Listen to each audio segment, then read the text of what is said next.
नमस्कार, विज्ञान पत्रिका के इस अंक में आपका स्वागत है।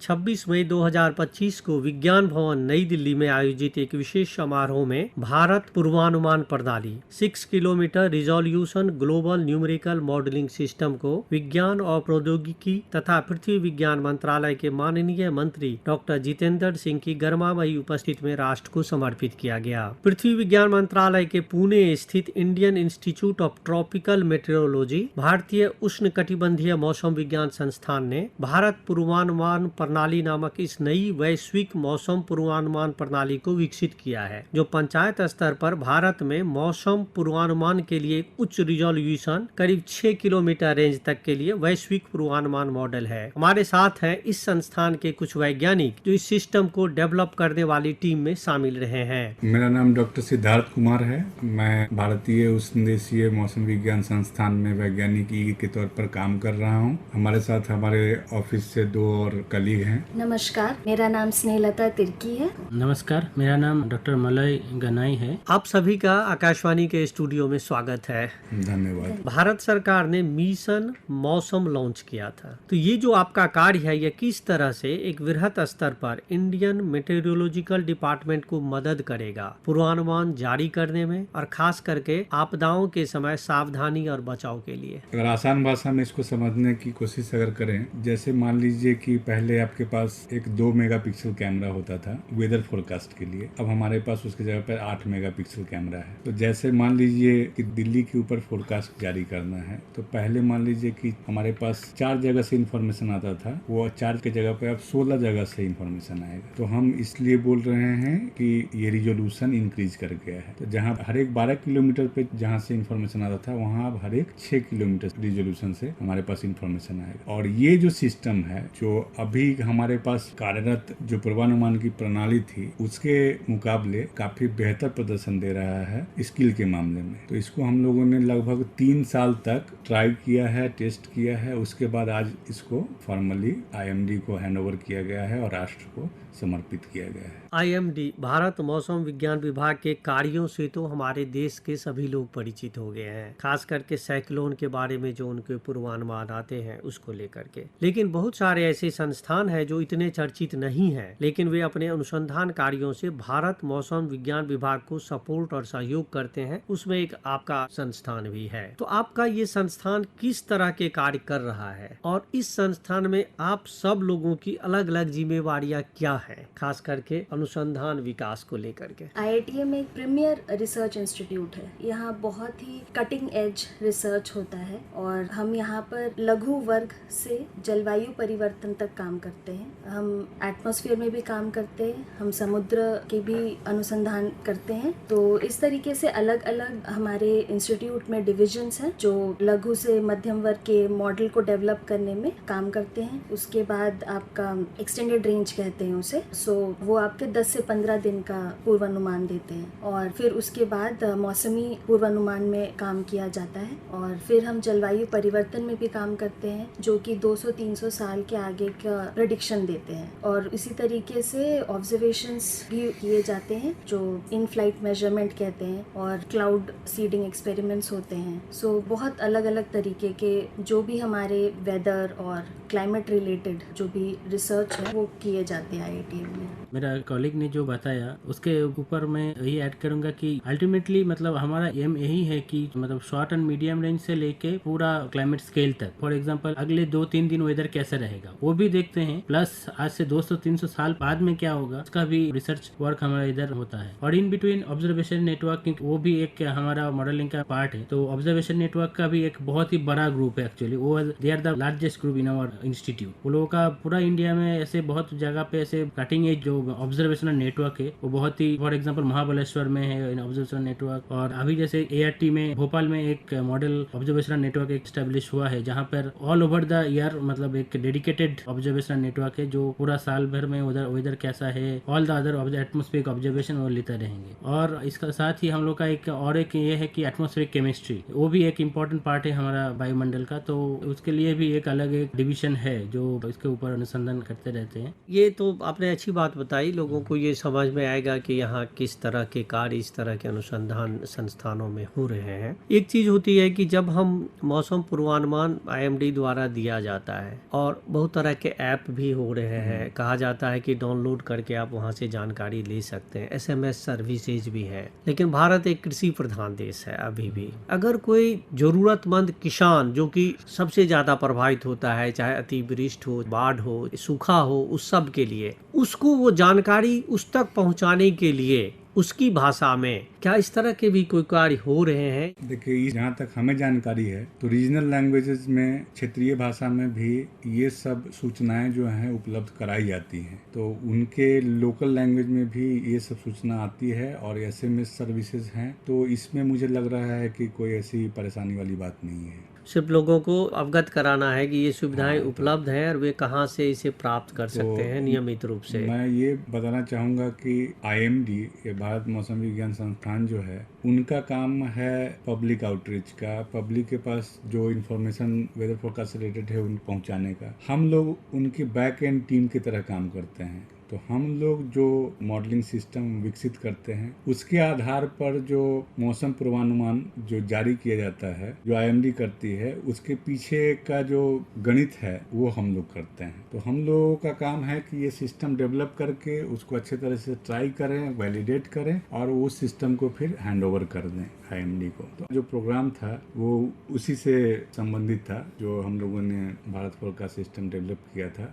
ऐसा हुआ है कि फॉर्मली वो दे दिया गया है IMD को। थोड़ा सा आपके संस्थान के बारे में बताइए कि अभी आपका संस्थान में ये एक उपलब्धि है, इस तरह की क्या और कुछ उपलब्धियां रही हैं? आपने इस तरह से सपोर्ट किया है इस क्षेत्र में, खास करके जो वायुमंडलीय अध्ययन है, सागरीय अध्ययन है, उस सब को लेकर के, आकलन को लेकर के? अभी हमने 6 किलोमीटर रेजोल्यूशन का मॉडल बनाया था और 2 दशक पहले जैसे स्टेटिस्टिकल मॉडल्स यूज किया जाता था। तो डायनेमिकल मॉडल्स जो है, जो कि न्यूमेरिकल वेदर प्रेडिक्शन जिसे कहते हैं, वो काम IITM और MOES के इंस्टीट्यूट्स ने शुरू किया था, जिसकी वजह से आज इस तरह का मौसम पूर्वानुमान काम होता है। तो ये 6 किलोमीटर के पहले 12 किलोमीटर रेजोल्यूशन मॉडल वो हमने 2018 से शुरू किया था और वो उस समय में दुनिया में कोई भी ऑपरेशनल सेंटर जो ऑपरेशनल वेदर फोरकास्ट जारी करते हैं वो कोई नहीं चलाते थे। आज जैसे भारत एकमात्र देश है जो ऑपरेशनल रूप से 6 किलोमीटर रेजोल्यूशन वाले मॉडल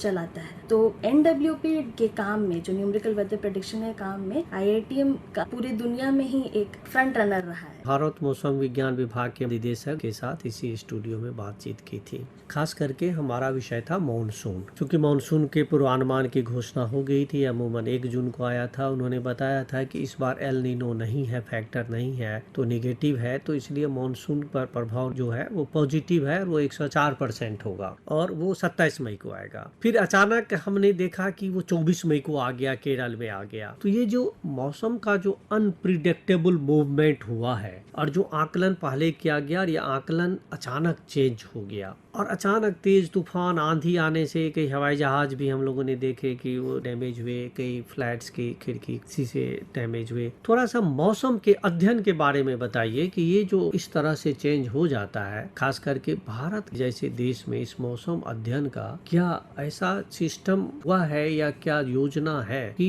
एक जिला स्तर पर इसका पूर्वानुमान घोषित किया जा सके और ये पूर्व में जैसे 2-4 घंटा पहले तक या इस तरह से सिस्टम में आ जाए कि लोग सावधान हो जाए, बचाव कर ले? देखिए, अलग अलग टाइम स्केल होता है प्रेडिक्शन का। तो जिसकी बात आप कर रहे हैं उसको नाउकास्ट बोलते हैं। तो जैसे किसी घटना के बारे में जानकारी हमको देनी है 3-4 घंटे पहले, वो नाउकास्ट बोलते हैं। उसके लिए भी IMD ने बहुत सारे रडार के नेटवर्क लगाए हैं और उसमें भी काफ़ी इम्प्रूवमेंट हुआ है। तो अगर ऐसी कोई स्थिति पैदा होती है तो नेशनल डिजास्टर मैनेजमेंट की तरफ से और इवन IMD की तरफ से ब्रॉडकास्ट किया जाता है मैसेजेस कि लोग सावधान हो जाएं। कभी कभी वो मैसेजेस ओवरलुक भी हो जाते होंगे, ये एक अलग विषय है, लेकिन अपनी तरफ से ये सारी संस्थाएं जो हैं मुझे लग रहा है अच्छा काम कर रही हैं और लोगों तक पहुंचने का भी पूरा प्रयत्न है। आप सब पुणे के वैज्ञानिक हैं, आप लोगों ने समय निकाला हमारे स्टूडियो में आने के लिए। आपने जिस तरह से पूर्वानुमान प्रणाली विकसित की है उस सब के लिए आप सबको बहुत बहुत बधाई। और आपने अपने कार्यों के बारे में, अपने संस्थान के कार्यों के बारे में और मौसम विज्ञान के बारे में जानकारी जानकारियां दी। आप लोगों का बहुत बहुत धन्यवाद।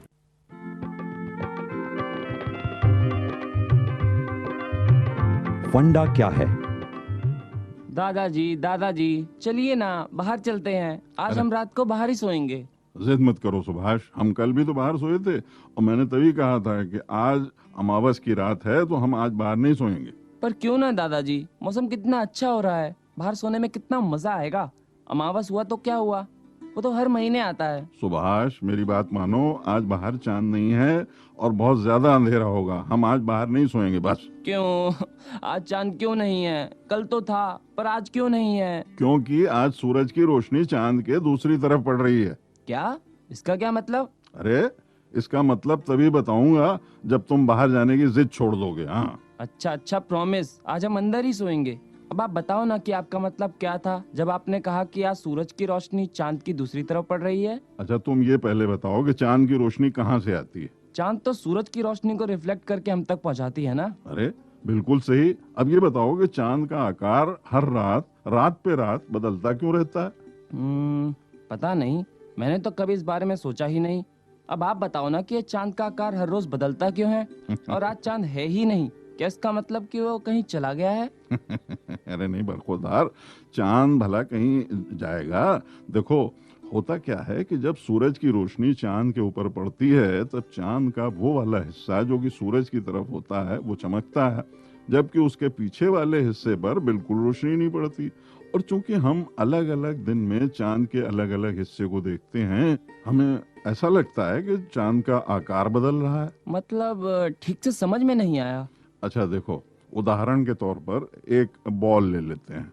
अगर हम एक अंधेरे कमरे में इस बॉल को एक टेबल के बीचों बीच रख दें और उस पर टॉर्च की रोशनी फेंकें तो क्या होगा? तो उस बॉल का सामने का आधा हिस्सा हमें दिखाई देगा। हाँ, अब ये सोच लो कि तुम्हारा दोस्त समीर तुम्हारे साथ खड़ा है और तुम्हारी जगह उसने टॉर्च पकड़ा हुआ है। पर क्यों, मैं टॉर्च क्यों नहीं पकड़ सकता? अरे भाई तुम बचपना छोड़ो, ये बात सुनो। देखो तुम्हारी जगह पे समीर ने टॉर्च को पकड़ा हुआ है और तुम उसके पास खड़े हो। ठीक है, सोच लिया। हाँ, और सोचो कि तुम उस बॉल के चारों ओर घूम रहे हो। अब एक बात बताओ, जब तुम समीर के समकोण खड़े होगे तो तुम्हें बॉल का कितना हिस्सा दिखाई देगा? मैं अगर समीर के समकोण खड़ा हूँ और बॉल की तरफ देख रहा हूँ तो मुझे अर्धवृत्त यानी सेमी सर्कल दिखाई देगा। हाँ बिल्कुल सही। और वैसे ही धीरे धीरे तुम अगर गोलाई में घूमकर समीर के ठीक सामने खड़े हो जाते हो तब क्या होगा? तब बॉल का जो हिस्सा टॉर्च से चमक रहा था वह कम होता जाएगा। हाँ, और जब तुम समीर के बिल्कुल सामने खड़े हो जाओगे तब मुझे कुछ नहीं दिखाई देगा, क्योंकि बॉल का वो हिस्सा जिस पर लाइट पड़ रही है वो तो समीर की तरफ है, जबकि मेरी तरफ तो लाइट पड़ ही नहीं रही। अरे वाह, बढ़िया। अब इसी फंडे को चांद के लिए इस्तेमाल करो और यहाँ पर बॉल को चांद मानो, टॉर्च को सूरज और खुद को सुभाष।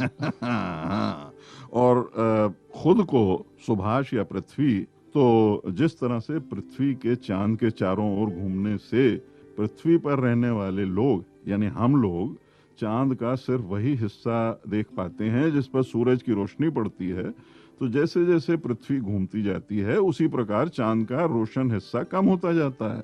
और जब पृथ्वी सूरज के बिल्कुल उल्टी तरफ होती है और चांद इन दोनों के बीच में, ठीक उसी तरह जिस तरह मैं बॉल के एक तरफ खड़ा था और समीर उसकी उल्टी तरफ, तब जैसे मुझे बॉल नहीं दिखाई देगा उसी तरह हमें चांद दिखाई नहीं देगा, ठीक आज की तरह। राइट? अरे बड़े समझदार हो गए आप। अरे दादाजी, मैं तो हमेशा से ही समझदार था, आपने कभी मुझको समझा ही नहीं। अच्छा तो फिर प्रोफेसर साहब ये बताइए कि पूर्णिमा में चांद हमें पूरा गोल क्यों नजर आता है? क्योंकि पूर्णिमा की रात पृथ्वी और सूरज दोनों चांद के एक ही तरफ रहते हैं। क्यों, सही कहा ना? अरे भाई वाह, मान गए आप तो सच में इंटेलिजेंट निकले।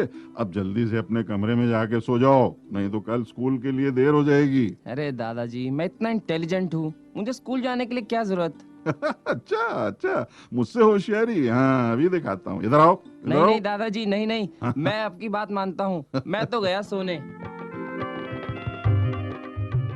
इसी के साथ विज्ञान पत्रिका का ये अंक संपन्न होता है। वाचन स्वर प्रियंका कुमारी और प्रस्तुतकर्ता दिलीप झा।